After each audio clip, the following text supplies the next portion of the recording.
Então vamos lá falar desse tema tão importante, a chegada dos imigrantes e a formação do povo brasileiro. E a gente vai começar assistindo a um trecho desse vídeo.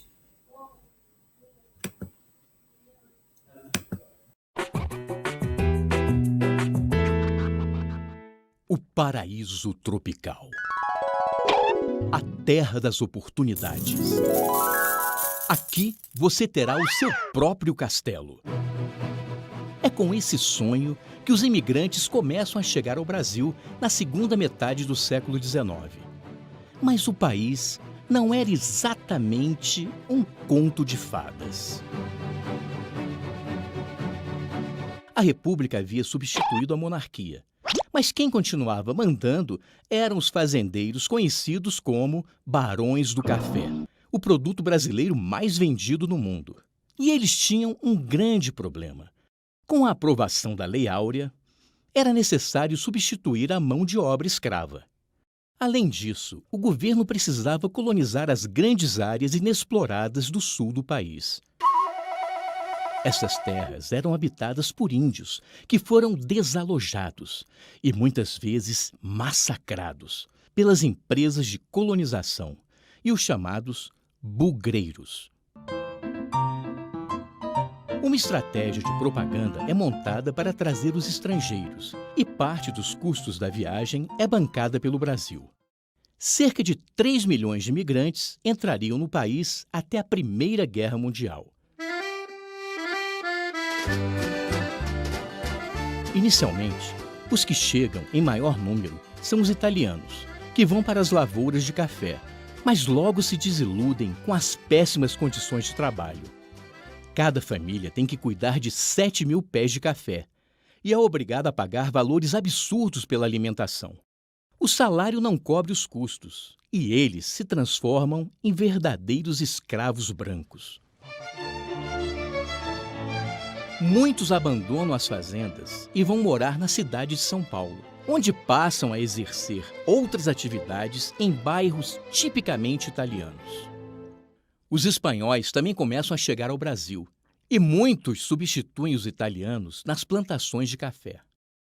Já os alemães continuam indo para as colônias no sul do país.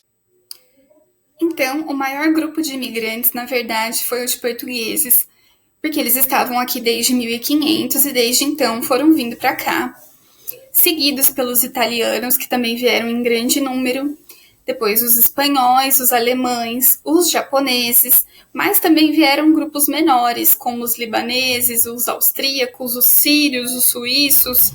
Então, em sua maioria, eles eram europeus, mas também vieram grupos de várias outras partes do mundo. Muitos deles vieram fugindo da pobreza dos seus países que tinham sido devastados pelas guerras ou estavam passando por guerras, com essa promessa de uma vida próspera, de uma vida boa, de grandes terras, de possibilidade de enriquecimento. Mas, como a gente viu no vídeo, infelizmente não foi bem assim, né? E muitos deles acabaram vivendo em situação semelhante à escravidão por um bom tempo, até irem para os grandes centros. Esses povos eles contribuíram muito com a sua força de trabalho, conhecimentos que eles trouxeram, conhecimentos diferentes do que já existiam aqui, nas técnicas de plantio, nos modos de produção, que inclusive contribuiu para o início da industrialização no Brasil.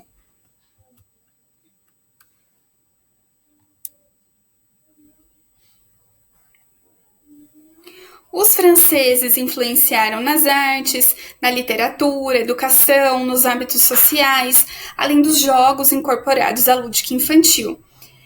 Todos esses povos representaram uma grande influência na arquitetura, como a gente já viu no outro vídeo. Aos libaneses, aos japoneses, os italianos também, a gente deve uma grande importância aí na influência culinária e nos costumes, na herança religiosa, musical e na recreativa.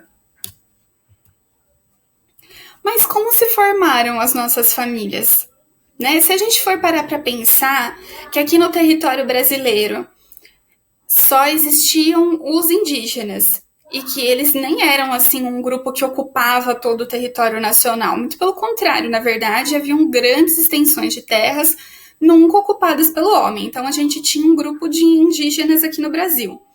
Infelizmente, muitos desses indígenas foram massacrados, então esse grupo ficou menor ainda. Isso significa que toda a formação do nosso povo ela é principalmente de povos de outros países, certo? A formação do nosso povo veio através desses imigrantes que vieram depois, dos povos africanos, dos povos europeus e de vários outros lugares que se estabeleceram aqui, formaram suas famílias, e foi assim que as nossas famílias se formaram, né? Então, eu tenho uma família com uma formação assim bastante diversa também, e fiquei com vontade de contar um pouquinho para vocês sobre essa formação. Então, começando pelo meu avô paterno. O meu avô paterno veio de uma aldeia chamada Canoa de Baixo. E estudando um pouco mais sobre isso, a gente descobriu que ele era desse grupo indígena que se chama Cariri Xocó. Infelizmente, foi um dos grupos mais massacrados e a sua população hoje é bem pequena, a língua deles não foi mantida, houve um controle religioso muito grande. A forma como se estabeleceu o controle sobre aquela comunidade foi, sobretudo, religiosa. Então, sim, foram enviados padres da Igreja Católica que exerceram bastante controle sobre aquele povo, também alteraram, então, um pouco a sua religião. Mas hoje que eles já são uma aldeia, né, um povoado dentro de uma outra cidade, alguns dos seus hábitos culturais foram sendo mantidos, preservados, passados de uma geração para outra. Enfim, o meu avô era esse indígena, mas ele não era filho apenas de indígenas. Ele tinha também na sua família descendência portuguesa e holandesa, que existia um momento da colonização no Brasil em que naquela região, aquela região foi ocupada por holandeses. Alguns acabaram ficando por ali, então a mãe do meu avô era loira de olhos azuis. Depois que a mãezinha dele faleceu, ele era muito jovem, tinha 15 anos, ele resolveu que ele não queria mais ficar lá, resolveu vir para São Paulo. Ele veio uma parte do caminho de navio e outra parte de ônibus. E ao longo desse percurso, desse trajeto para São Paulo, ele encontrou a família da minha avó. A minha avó, por sua vez, a gente não sabe com muita certeza assim, a origem da família, mas a gente sabe que existe uma descendência dos povos africanos e também dos povos portugueses. Aí uma coisa interessante que eu queria contar para vocês é sobre o meu sobrenome. O meu último nome, né, que é o nome da família do meu pai, é Gomes. Só que esse nome, ele foi inventado, ele foi emprestado de um tio, alguém que apareceu ali no momento em que os filhos do meu avô, ou seja, o meu pai e os meus tios foram registrados em cartório. Porque como ele era indígena, quando ele chegou aqui, ele não tinha documentos e ele não tinha sobrenome. E para se registrar, as crianças precisavam de um sobrenome. Então parece que um parente falou, não. E ele parecia, né, tinha um bigodão, assim, então você parece português, tem descendência portuguesa, o meu sobrenome é Gomes, coloca aí Gomes. Então o nosso sobrenome, o sobrenome da minha família foi assim que surgiu. Agora, sobre o meu avô e minha avó maternos, eu já nem sei contar assim tão bonitinho para vocês.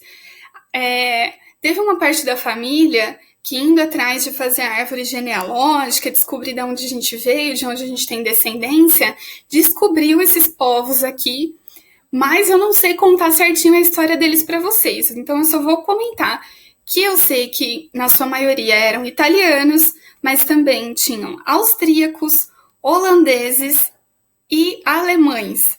Então, desse lado da família já foi mais uma mistureba. E aí, hoje, eu formei família com o meu marido Samuel e tenho meu filho Bernardo. O meu marido, por sua vez, tanto por parte de pai quanto por parte de mãe, tem origem nos povos africanos. E aí uma coisa importante para falar para vocês. Por que a gente diz povos africanos? Né? Sendo que todas as outras descendências, a gente fala assim, veio da Itália, veio de Portugal, veio da Suíça. E da África, ao invés da gente falar em qual país da África veio essa família, a gente fala de uma forma geral do continente africano. Por um motivo muito triste. Esses povos africanos, quando eles foram retirados dos seus países, eles foram retirados de uma forma tão brutal que eles perderam tudo. Eles perderam a sua identidade, eles não tinham documentos, eles não tinham nada. Então, hoje em dia, conversando com a família do meu marido, por exemplo, ou até com a parte da minha avó paterna, eles não sabem dizer nem de que país veio a sua família. Eles sabem que são descendentes de pessoas que foram escravizadas e que foram trazidas do continente africano, mas não sabem dizer de que país eles vieram, né? Então fica aí um registro, uma coisa bem triste da história do nosso povo, né? E uma outra curiosidade rapidinha que eu quero contar para vocês é que muitos brasileiros, a gente ouve falar que tem o sobrenome assim, da Silva, dos Santos, de Oliveira, não é mesmo? E isso acontece porque esses povos, como eu disse, eles vinham sem documento, sem sobrenome, eles perdiam a identidade deles. Então, eles passavam a pertencer aos donos das fazendas, né? Eles passavam a ser uma propriedade daquele patrão que estava usando ele como escravo. Então, eles eram conhecidos assim, como o escravo da família Silva, ou da família Oliveira, da família Santos. Então, por isso que é tão comum no Brasil a gente ter esses sobrenomes com a partícula D ou da. E aí o sobrenome Silva, Oliveira, tem a ver com isso, tá bom? E aí, por fim, então, eu quero trazer uma proposta de atividade para vocês, que vai estar lá na nossa apostila, que é vocês conversarem com os seus familiares, conversar com o pai, com a mãe, com os tios, com os avós, com quem tiver, com quem souber, contar a história da família de vocês. Ou pelo menos dizer assim, da onde que veio, né? Isso é muito importante para nós, conhecer todo o empenho, o esforço de onde vieram esses nossos familiares que ajudaram a construir o país e que também construíram a vida como a gente conhece hoje, né? Então, vocês vão ver lá na atividade que tem um mapinha para colocar, para pintar.